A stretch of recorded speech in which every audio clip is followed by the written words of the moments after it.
The focus now is really the celebrity brands because they realized they could take a bigger percentage of that. There was a day and age where celebrities used to only do any kind of branding if it was like a watch brand overseas in Japan. They didn't want to be seen as like marketers and sellers. And then there was a moment where everybody got over that. So when I went to UTA, it really was to launch their first investment fund. And that was to just be involved with all of the creative technologies that were somehow touching the entertainment industry. Okay. So the evolution of really just helping brands think about a good product and growing that business was, quite honestly, was one of the reasons why I felt like I was no longer aligned with that role. I don't have anything against helping build a celebrity brand or potentially making an investment there. Right. But it's certainly not going to be like the dominant part of my job.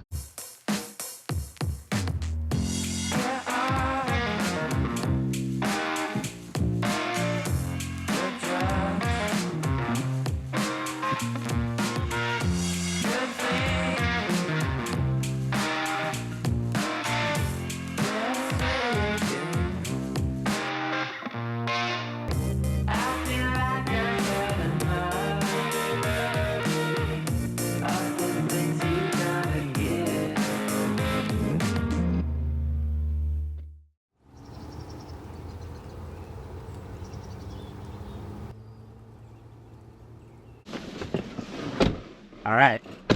Thanks for joining me. Welcome. Tech Scenes Unplugged. Thanks for having me. Tell me about FounderForward. So FounderForward is coaching, content, and community aimed at helping founders, executives, their teams, and businesses thrive. The short way to say it is we work with some of the best teams and leaders to make them even better. We work with companies of all sizes across all industries like healthcare, fintech, consumer packaged goods. I would say the commonality is that they're all high growth. Okay. And we work with companies anywhere and everywhere, including like Uruguay, Austin, New York, but having a base in LA, this is predominantly where our clients are. Right. So some of the LA companies that people might know the names of would be like Ritual, Tala, STEM. Courtney Cox has a new home beauty line that's amazing, Home Court, and we're working with them. Been doing it 8 years now. Right. Yeah. Right. And what are your kind of like focus areas within that? Who are the types of people? Founders, CEOs, leadership team members? Is that right? Yep. Founders, CEO, leadership team members. I will say that in doing that work, I realized that a lot of companies did not have a base level management training. Right. So while I don't necessarily go out and pitch myself as a management trainer, we did build a 3-part, really great, let's just get the basics of management down, which actually a lot of CEOs and leaders don't have. Right. So I find myself coaching with some of that. And then we developed a program for the managers. But I really love producing content, and really I just pay attention to where I think the needs are and what I'm hearing from my clients, and then kind of create some workshops and trainings around those topics. So on that management front, what's that kind of look like? What are those topics? So the sort of 101 is a lot of you're going to do the work first, right, so that you can understand this about the people you're managing. And then it also goes into things like, what does it mean to coach? Right? So a lot of people will use that word now. And it is, according to a well-funded study that Google did for us, the number one sort of skill of a manager is coaching, but nobody's ever been trained on exactly what that looks like, right? So we go through, there's a coaching model called the GROW model, which is not something we created. It's something that the Center for Leadership created, and it's sort of, a lot of the coaching modalities are sort of built off their own IP around this approach. And so many people haven't been taught that. So we do the GROW coaching model. We do some stuff on delegating, which is not really just the what of delegating, but sort of the why it's so hard for you. So then there's the internal work of, what that need for control is, and often sort of uncovering the stressors or the fears around why it's so hard for you to delegate. Some of the stuff in the first module. The second module then goes into communications. Okay. Right? And so most people have not been trained properly on feedback. Best case scenario, they were given the horrible feedback sandwich framework. Right. But, my big belief is we spend all of this money on teaching people how to give feedback. And you can do that all day, but unless you work with people on how to receive feedback, which once again gets more into their emotional triggers, defensiveness, right, psychological fragility, and all of these things, then it doesn't matter how good you get at giving it as an organization, it's not going to land well. Right. So we do a lot of the receiving work first, and then go into, here's a framework for showing up and giving good feedback. And then the last one is just all on conflict. So in a high growth company, and you probably see this in all of your companies, right. Conflict is necessary in the startup environment, right? If we didn't have conflict or a high growth environment, then the thing would be solved for, right. Right? So it's a hotbed of conflict inherently, but there is a big difference between what is toxic or unhealthy conflict and what is productive conflict. And that's what most people don't know. Right. Right. And so talking with people about what active listening is, and talking with people about what, validating and acknowledging emotions look like, and what kinds of questions welcome, conversation and collaboration and sort of healthy challenge is the third bucket. Yeah. So it's really, a starter pack. Right. But it's really, I think, important. And what I see is most companies that go from B, C, D, they just skip a baseline. Yes. And then what happens is they break at the middle level. They break at the manager level. Yep. No, I think that's so right. I think you really nailed those topics. The behaviors that I see in high growth companies that help them be successful is symbiosis, communication, alignment, learning, and empowerment. And from all the things that you just talked about, those are all the pieces that you need to understand to be able to do in order to enhance those behaviors. Yeah. It's really, I find people understand those things are important, but where they struggle is how do we actually do that? Right. Right. You and I had talked about something that I'm a big believer in, which gets to outside of the sort of the management training, but some of the team workshopping, which is, you're helping people, and you correct me if I'm wrong, but you're helping people with, goal setting. And it's more than that. And, right. But where I come in is sort of a lot of teams that have some underlying, what I call just elephants in the room, but nobody wants to talk about them. Right. Around, hotbed topics, emotional topics, conflict, drama. And the tool or the framework that I use that I found really useful is something called the drama triangle. Right. Which we had talked about. Yeah, I want to talk about that. You're right. In a lot of the teams, part of what I do is help them learn how to plan by defining their vision and one-year plan and OKRs and KPIs and within a cadence, every 90 days that they do this to keep alignment, focus. In those meetings, it's very clear to me where people are uncomfortable, and I am trying to help them uncover the things that prevent them from going higher and farther. Right. And it is the elephants in the room. It is the topics that people feel uncomfortable talking about. There are conflicts when founders, CEOs, other people on the team are uncomfortable bringing these topics up because they feel like they are going to create conflict and they'd rather avoid it. And so it is challenging for me in these sessions, and it's challenging for some of these people in the sessions where we are bringing up these things and they get uncomfortable. And there are triggering moments. So I do think it would be so helpful for these teams to have a baseline of understanding of what's happening and what's happening internally with them, Yeah. And so I'd love for you to describe this framework. Yeah, that's exactly what it's for, which is it was created by Dr. Stephen Cartman in the 60s. And the concept is just the idea that, many of us particularly in high growth businesses, any kind of business, society in general. We're in the hustle culture. We're moving so quickly. We're not always present, and we're easily reactive. And so from the drama triangle, you're in a state where like things are happening to me, and it's all driven by the point of the triangle is a sort of victim orientation.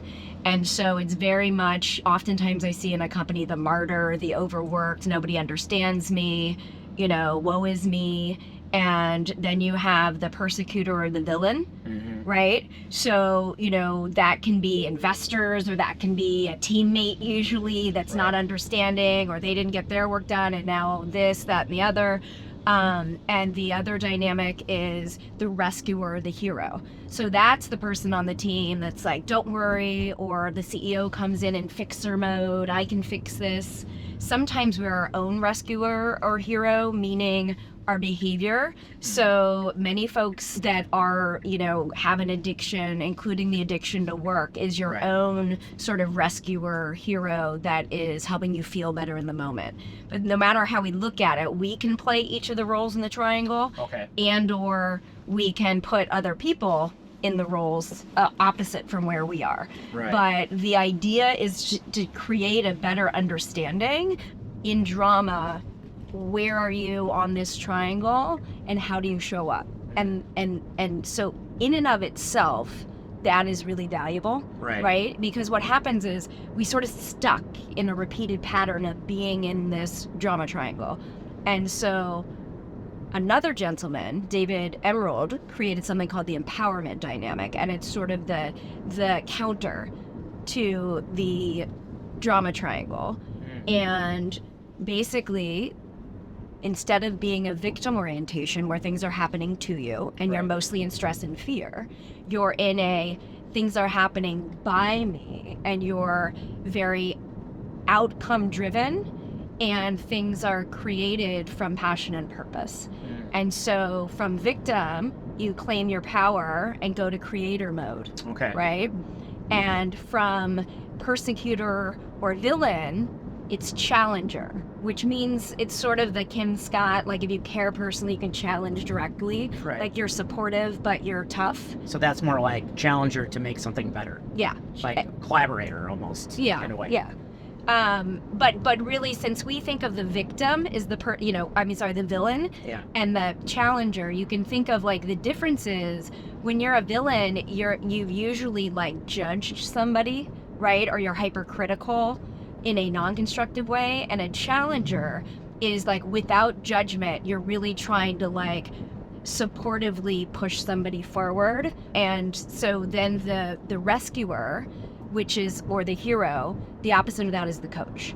So that's really where you're helping somebody empower themselves, and you're helping facilitate their growth by asking great open-ended questions.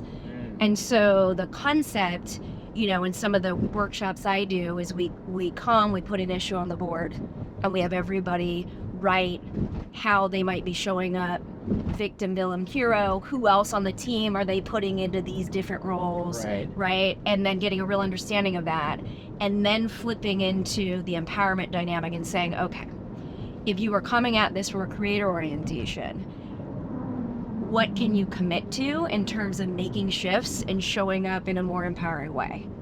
And then we, actually get into dialogue about it and discuss it and have people share.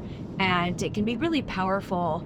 I have teams I worked with years ago that are like one of the biggest shifts that this gave me, not just for our team at work, but in life, right? Like any relationship you have, any situation you're in, we can easily go to sort of this thing is happening to me, and this person's this, and I'm going to rescue myself this way, or I'm going to call this person that likes to jump in and help me and make me feel better, but then I sort of bypass growth. And basically shifting from that lens to an empowerment lens is really, what facilitates growth and collaboration and resilience. But that can happen just as much in all of your outside of work relationships as your inside of work, right? Like we may use it in the work lens, but this is what I love about coaching is, I'm technically helping leaders step into their highest and best. And Yep. that's not just inside a work context. That's, Right. as a Right. human. Right. I like that because it actually gives you a tool to be present in the moment, that actually see what's happening. Yes. And I think a lot of people get lost in the moment and they don't see what's happening. And then that's where like these triggers are like festering, and then it just creates more tension and more issues because of the anxiety that maybe they're feeling or other things that are happening. Yeah. Putting a lens to it and putting roles to that, I think would really create like some more comfort in the situation, especially if you pivot. Yes. Yes. But so then the team becomes familiar with these names and roles. Right. And certainly for like an executive level team, I've got a company that I did this for, and they use it in context, right? So like before some meetings that they know that, there's going to be a lot of disagreements and maybe people have different views on, they do a reset, right? Like, let's make sure that we're trying to come to the table from a creator mindset. And like, it's easy to kind of fall down the traps of the victim orientation, and they're comfortable now using the words and calling each other out, right? And if they Right. don't call each other out directly, which they can do in a healthy way, if again, you're being a healthy challenger, then at least some of them can say, hey, listen, I feel like we're hearing some of the victim roles, or I feel like maybe we're heroing this situation. And so they start to incorporate the verbiage. Yep. And that's, I think, really helpful, because it then is not just one thing they did in a workshop, right? It's a real framework that they can incorporate with their teams. Mm-hmm. It's so important because what I see in with these sessions is getting people to open up, transparent. We need to do that in order to create alignment. And if we can't create alignment, we can't create focus. And like the focal point of like, what's our alignment like 3 years out, or what's success look like by the end of the year, or even like what's success in the next 90 days. We need to create alignment on that. We need to agree on that. And it's okay if some people disagree, as long as we all committed. Right. Right. And so you have to have an environment. And I think those tools are like super important for that. Now I want to back up a little bit in your history. We haven't talked about this much, but when you played a VC role, you were at the UTA. Yes. Is that right? Mm-hmm. So my guess is that you were probably working with a lot of celebrity brands. Is that right for UTA? Is that kind of the focus? So now the focus now is really the celebrity brands, because they realized they could take a bigger percentage of that. And there was an evolution, right? There was a day and age where celebrities used to only do any kind of branding if it was like a watch brand overseas in Japan, right? Like they didn't want to be seen as like marketers and sellers. And then there was a moment where everybody got over that, because a few celebrities leaned in and built businesses and were comfortable with it, and then everybody wanted to get involved. So when I went to UTA, it really was to launch their first investment fund. And that was to just be involved with all of the creative technologies that were somehow touching the entertainment industry. Okay. So the evolution of really just helping brands think about a good product and growing that business was one of the things they were leaning into, and quite honestly was one of the reasons why I, felt like I was no longer aligned with that role, because that's not something that I'm interested in, right? So I don't have anything against helping build a celebrity brand or potentially making an investment there. Right. But it's certainly not going to be like the dominant part of my job. Well, I find it interesting, being in LA and doing what I do get connected to a lot of celebrity brands. And not only their brands, but celebrities are diversifying, like any person with wealth in different areas. And so they invest in different companies. Yeah. And I've had the experience to work with some of these teams and these companies. And you see it all the time. I mean, Kevin Hart just shut down all his vegetarian places, right? A little outside of his probably focus area, but something that he is passionate about. And it's important that they find the right people, but he's doing a million things. I think he probably has like 200 some people on Hart Productions. Yeah, it is really interesting. I really right at the, 2013 to 2016, that was a time where we were just at the start of a lot of this. It was a really interesting time. UTA had reached out to me because I'd been a leader in sort of the tech startup ecosystem. Mm-hmm. And, up until that point, entertainment was sort of over in WeHo, and tech was, Silicon Beach, and I know everyone hates the term, as do I, but that's what we were calling it, because it really was sort of that way.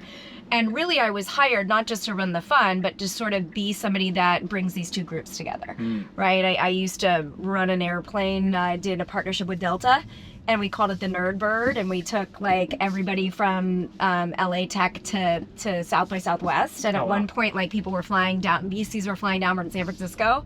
And that was the kind of thing that UTA just wanted to be in the mix and see the opportunity. Right. You know, people follow the money. So their business model basically was like, why are we putting, you know, $100K in a startup that may touch entertainment but doesn't directly impact us, when we can go to our clients and get 10% or something and try to build a business. You know, I could spend a different podcast talking about why maybe agency types aren't the best for business building, right? And how that model is or is not working depending on, you know, the celebrity and how it's set up. But that's a little bit about, you know, me leaving there. I mean, I had kind of at that point really done some soul searching to figure out that coaching was something that I really wanted to move into. Right. But there are highly successful celebrity brands, but you know, I think that if you really looked at the percentage that are sustainably successful versus the percentage in the last 5 years that all have tried it, right, you would probably see a different story. But you know, that is not dissimilar to startups in general, right? For sure. So only so many are going to make it. Right. And I think for any company, celebrity brands, companies they invest in, tech companies, when you're doing something new that's never been done before, you're always going to have that risk. But that's the upside too, right? So that's the upside of why people get there and do it. Wanted to talk about something you had said to me before, and it kind of just stuck in my brain. Something like, I think it was healthy, happy founders create healthy, happy companies or something like that. Is that, did I say it right? Yes, it seems, you know, trite. Right. It seems trite, and I gotta tell you, when people ask me, you know, particularly like in this day and age, you know, what I see in terms of like great cultures and great leadership, and I just think that, you know, I think leadership's an inside game. And I think that if you work on, you know, your health, your well-being, your wholeness, you are the mirror for the company you're building. Right. And that's the reflection. And so I find that, you know, many of the most successful companies have leaders at the helm that are doing a lot of inner work. You don't often hear about them while they're doing it. Sometimes you hear about it later. Steve Jobs was very big on mindfulness and meditation, got Mark Benioff into it. They're very focused at Salesforce on like mindfulness and wellness and well-being. John Mackey at Whole Foods. You know, I just listened to an amazing podcast, Rich Roll with John Mackey, and talking about like his approach to Whole Foods and his approach to sort of health and wellness, and you know, leading as a conscious leader and building that into their culture, which is sort of remained even with all of the Amazon changes. So yeah, I'm a big believer, and when I say it, people sometimes roll an eye, but I think it's true. Healthy, happy founders build healthy, happy companies. Well, one of the things that I see a lot is a lot of the teams, a lot of founders I talk to every single day are struggling, and it's really hard. Like being a CEO of a venture-backed company, doing something that's never been done before, and being in the center. You're always going to be in the center if you're the CEO founder of this company. You can't let some operating models say, elevate and delegate, and you know, just be the visionary and everybody run. That's not the case in these companies. You're always going to be at the center until you're not. And your customers are your boss, your investors are your boss, your board members are your boss, your employees are your boss, everybody is. That's just the reality. And they're under such pressure. Sometimes it's hard for them to be present, be mindful, be happy, you know, enjoy the ride. Like everyone knows you're supposed to, but it's so hard for these founders. It is so hard. So I guess I should clarify that when I make that statement, the presupposition is that you're doing the work, right? Right. Rarely is anybody healthy, happy all the time, right? Like if I go into some of my, you know, Eastern wisdom, you know, interests that I bring into coaching, right? Life is suffering. Okay, so the work is, are you doing the work to be as healthy as you can? Happy is a little bit of an interesting word, but what I mean is kind of positive mindset or optimism. Right. And I do have a lot of founders say to me, well, I just can't be happy all the time. I'm not going to just be positive all the time. The good things aren't happening. Yeah. And I was like, I'm talking about pragmatic optimism. People feel your energy, right? You have a vision. Can you stay optimistic towards the long vision that you have while navigating the fact that at any given minute in a high growth company, something good, something bad, right? You're on that cliff, you're on that journey. So I don't mean to say that you are that 100% of the time. Right. It's more like an outlook that I should be doing the work that is going to be in the roller coaster, but I should be doing the work on my mental health, my emotional health, my physical health, and my spiritual health to show up the best I can. Right? So you have to do the work. You have to do the work. There's no skipping the work. Right. There's very few people that naturally just are grounded. Correct. There's You have very to few do the people work. that are grounded. And I think some people get a little confused, like, what is the work, or what do you mean by the work? But I've had a ton of coaches in a lot of different elements of my world, from grappling to guitar to, being a founder myself, to all these different areas. And I totally believe in coaches. And what I've seen in being a coach to sports and teams is, like, my job is to help unlock these blockers for them so they can continue to grow. Because a lot of us create stories in our own head about who we are and what we are and what we can do and what we can't do. And it's to unlock those, freeze those people to go farther than they can. And I think as a coach, how I define coach is helping someone go farther than they can alone.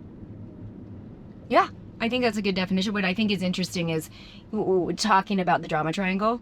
It's really just a framework for the stories, right? Oh, interesting. So the story you're telling yourself is that you're a victim and you don't have power, and that your colleague is a villain because he didn't invite you to a meeting, and then you got rescued because you complained to your CEO and your CEO went to jump in to fix it. That entire thing is a story, right? So that's just a framework for thinking about the stories you're telling yourself. I agree with what you're saying, and I think in many ways we help people unblock and unlearn, and then we also help people learn. But at the end of the day, I will say the following, which is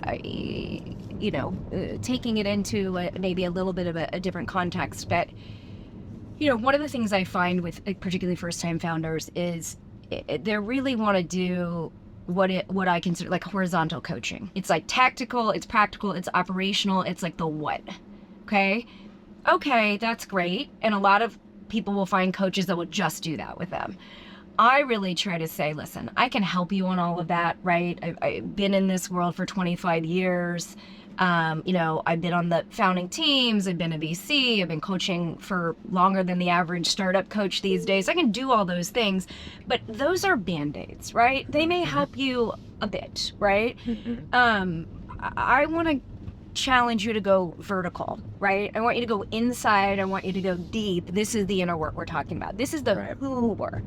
This is the, here's how I'm showing up in the moment, but also overall, right? And then where's my leadership edge? And what are the things that we need to, again, unlearn or learn, right? I'm here to help you potentially have some game-changing observations and explore new possibilities on how you might show up differently next time, which would require you to build a habit, because you've got 30 to 40 years of grooves of working one way, and then we're going to discover something and you're going to want to change it, but that means that each time you have to be present and aware and choose the new path. And then I'm there to help you do that in an accountable way. I think there's nothing more rewarding, and really what I look for now in year 8 is somebody who really wants to do the lion's share of the vertical work, right? We can go explore some of the horizontal, right? Another way to look at it is there's the content and there's the context.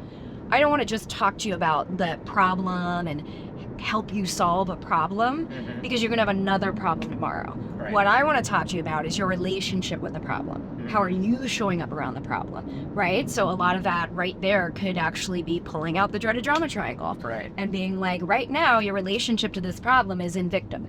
How are we going to shift that? Right. What's something more empowering? Where is that coming from? Right. It's kind of like going to the why. Yeah. You know, why is this happening? I was driving my daughter to school today, and I've grappled my whole life in jiu-jitsu and wrestling, and somehow I always get pulled into my kids' sports and I end up coaching. Never wanted to coach a high school sport. I wanted my kids to have their own. But I've been coaching high school wrestling, and my daughter wants to wrestle this year. Yay! And so she's doing flag football now. She started asking about some wrestling techniques, and I was like, explaining, well, this is what you do.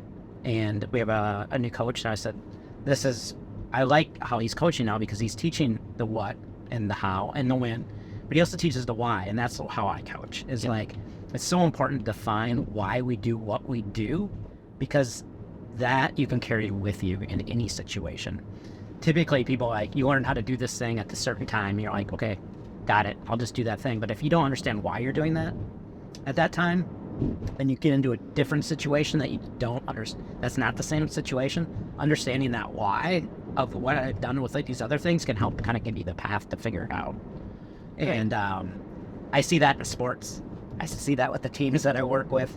And I try to be very purposeful when I try to teach something about why we're doing this. One, they won't buy into it unless they understand the why. And then two, they can carry that why with them to help them. In what you do, I think that makes so much sense, working with that person and understanding why they're reacting the way they are. Right. I call the who and the why, and then the what and the how. That's how I view coaching, but that's also leadership and management, right? Which is, you want to give people the project, you want to give them the vision, you want to give them the why it's important. But if you're down in the weeds of what they're supposed to be doing and how they're supposed to be doing it, then you're micromanaging and you're not, bringing the best out of. Are you familiar with people talking about founder mode? Yes. Recently? What's your take on founder mode? It's so funny. It was such a sort of big moment, and I didn't think there was anything to it.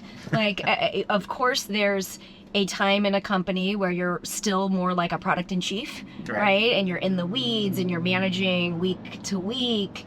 And then there's a moment, usually if you get closer to product market fit or you have product market fit, that is, you are now no longer product in chief, you are company chief, and you sort of move up a little bit, and this is sort of the natural occurrence of the business, and then you hire people, and then you manage to further out, and at some point you actually go higher than that in a really big company, and you're sort of just like strategy chief, like if you ask any of Bill Gates to Steve Jobs to whomever, where you're really just a lot of your calendar is empty and you're walking around and seeing what people are up to and getting the 360.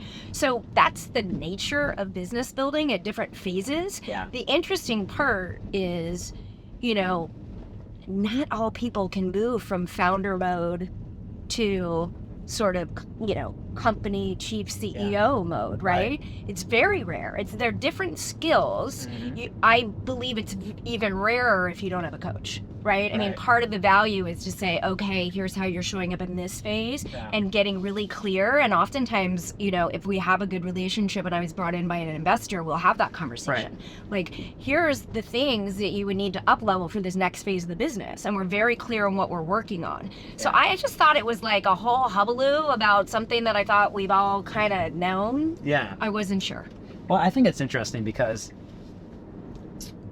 founder is not a role. Being a founder is not a role in the company. Founders are important to the company, obviously at many stages, or maybe even all stages, but the role of founder is that there's not a role. Now, CEO's a role, the head of product's a role, a sales rep's a role. So it's okay if you're a founder and you're a CEO, or if you're a founder, even if you're a founder in your role as a sales rep right now. But I think where people get lost is some people believe that they can be a founder without a role. And what happens is those people kind of walk around the organization and create messes. Yes. Is what I find. Yeah. I've had a few dozen teams that I've worked with where we have co-founders and one ends up being the CEO founder. Many times they both want to be the CEO and then they be co-CEOs, or we have a CEO and a president. But can we do another car ride about co-CEOs? Yeah, and so at the end of the day, it's like, what is your role and what are your responsibilities? Exactly. So that's like one of the things that we do every year with leadership teams is define roles and responsibilities, walk through them, verbalize and talk about like, where are the gray areas, where are overlapping, where we had issues. But we need to define what our roles and responsibilities are, and the role of the founder is that's just not a role. Yeah. And so it's important when you're looking at the organization and when the team develops like their vision. I like to use a 3-year vision. We need to know where we're going. Who's going to get on this bus if we don't know where we're going, including investors and customers and employees and the leadership team themselves. And so once we do that, now we can talent map, like, do we have the right people in the right roles to get us to where we're going? And sometimes you'll find one of the founders just doesn't have a role that fits right. And I have like 3 companies right now, Jeff. Okay. Right? The founder's a CEO, and then a co-founder, from the earliest days, is in a named something, but isn't really a leader, isn't really a manager, and isn't really like responsible for anything, but it has the title and is still there. Right. And it causes an entire mess for the org that's supposedly under him, and then a lot of frustration for the person that's actually managing and leading the team underneath that person. Yes. Right? And like, all of those people need Jeff Martin. You just explained I've probably done 40 companies where I helped fix that problem. And at the end of the day, we all need a role. Yep. If we're in the company, if we're building the company, we need a role in the company. We could actually take a role as advisor, or we could take a role as board member, or we could take a role for just an investor at this point. We started the company, we have equity in the company, but we don't have a specific role. But it's so important as teams define their roles and responsibilities, because then they can define what they're going to do, how they're going to do it, right? So. Yeah, well, those companies that I work with are mostly trapped in the drama triangle. Yeah. Because there's so much drama that comes up from having a person that doesn't really have roles that are clearly defined and isn't really the person that's running the department, right? Yeah. So that's like a real drama triangle trap. Yeah. One of the tools that I teach teams is called triage, and you can triage anything, and you can put triage on the triage item on the triage list at any time of the day, and it's always something you look at every single week, this triage list. And what triage is a place to actually talk about issues or problems, and we have a methodology called ACT. You assess the situation, we come up with solutions or consider solutions, and then we take action. And what a lot of teams do is they just talk about something over and over again, and they never solve it. So that drama triangle is just going around and around in circles. But this methodology of having a place to put issues that we need to talk about, and it's not a parking lot, because parking lots sit there. Yeah. These things, we look at them every week, and hopefully knock 5 or 6 off every single week on the weekly meeting. But just having a process that the team understands of, we're going to talk about the issue, we're going to ask some questions, we're going to clarify it, we're going to consider solutions, and then solve it so we take it off once and for all, is really empowering. And it's kind of silly because it's a very simple process, but sometimes people just need a simple process to follow. Yeah. I mean, I would say, I think, one of your zone of genius or superpower, if whatever word you want to choose, is really, creating these. They're simple, but they're not easy.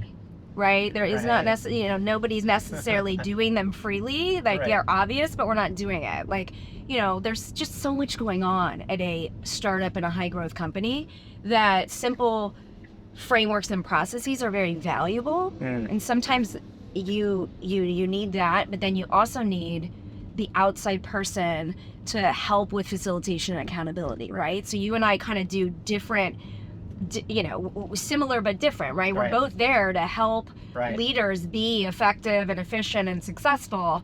And I think a piece of it is the tools and the frameworks, but a piece of it is just like not being a person that's on the team. Yes, it's so helpful. I even have people facilitate my sessions with my team. Right, yeah. All right, so I have one last question for you. Now, I was actually thinking you had all people this question. It's funny. This is either going to be the hardest question of your life or the easiest question for you. And I always set this up saying, okay, I'm glad you're sitting down. It's going to be one of the most difficult questions you've ever heard. But for you, I think it's definitely going to go one direction or the other direction on this one. So here's the scenario. You are trapped on a desert island the rest of your life. Now, luckily, it's a beautiful tropical island. Okay. And you have all the food that you need, water, you have everything that you need, shelter, but the one thing that you don't have is entertainment. However, an old 80s boombox drifted ashore with endless batteries, but you can only bring one cassette tape with you to listen to the rest of your life. Now, this can be an album of any era, so it doesn't have to be only on cassette. But you can only listen to one so it's not album. Just in 80s, because I was going 80s. Right to 80s. Yep. Which is still valid, because I love Still the valid, 80s. yep, all right. Oh, goodness. My guess is you like the 90s more. I do like the 90s. Oh, man, one? The rest of your life. Bob Marley. I was going to go with Pearl Jam, but like the rest of my life on an island in the sun, I want to be listening to Three Little Birds and One Love and like Bop It Up, right? So Bob Marley. But Bob Marley is, that's my son's favorite. That's like what we dance to in the morning. So That's awesome. But I would like for the record, I would like to say that I was going to choose Madonna. Oh. Because I thought we were going 80s. I have to. That's my generation. Madonna or Prince would have been my selections if she did this. You gave me one. I'm just going to keep going and make all of my musical tastes Maybe known. Jeff will let me have two. Right? If we went 90s, it would have been Pearl Jam. Grateful Dead. But you can't pick one album. That would have to be... Yeah, like a certain concert. Right, it would have to be like a bootleg. Yeah. I was actually at the last Grateful Dead concert. Here. With Jerry. Oh. Soldier Field in Chicago. Stop. Yeah. I saw the last my goodness. last show. That's amazing. I saw Jerry. I probably say my favorite Jerry show was a Vegas show because we had friends from a bunch of different places come, and we all picnicked and camped. And it was just like, we have these pictures with the blue sky, and it's like hot summer where like they had the water coming down, right? And it was like probably in that last tour. Okay. That would be the time frame. Yeah. I will say that I did go to the Sphere, and I did go to the last building company here in LA. Was John Mayer there? Yeah. Oh, Yeah, so I know. good. He's so good. He really so like, good. there's only, can't figure out who else would have been able to do that and fit in. As a guitar player, He's unbelievable. incredible. I didn't like him in his early days, and then Most people I don't grew to think like him did, but as more. a guitar player, I think he's a great guy musician. and everything. Yeah. Everything. But yeah, he is an incredible guitar player, and like you said, I don't think he actually makes the Dead sound so good because they actually can harmonize correctly now. And the guitar work is amazing. The harmonizing's harder. I mean, this is the thing about the Sphere. The Sphere is amazing, and you get all of the Dead kind of graphics, but what it does do when they pan to them playing, Bobby, like that big, he's just, they're so old, right? Mickey, like, it's a little scary, right? Like Bob, he's like over here, and they're like, is he alive? Because they don't move as much, and then they go back and forth from John, who makes all of those, and you're like, are the rest of them moving? So there is like that element of it, but somebody told me that they may come back next summer, and I would absolutely go again. Oh, yeah. I would go anywhere. Yeah, that's awesome. All right, well, thanks for joining me on the show. Thanks for having me. This was fun. Yeah, it was fun. Yeah. Thank you.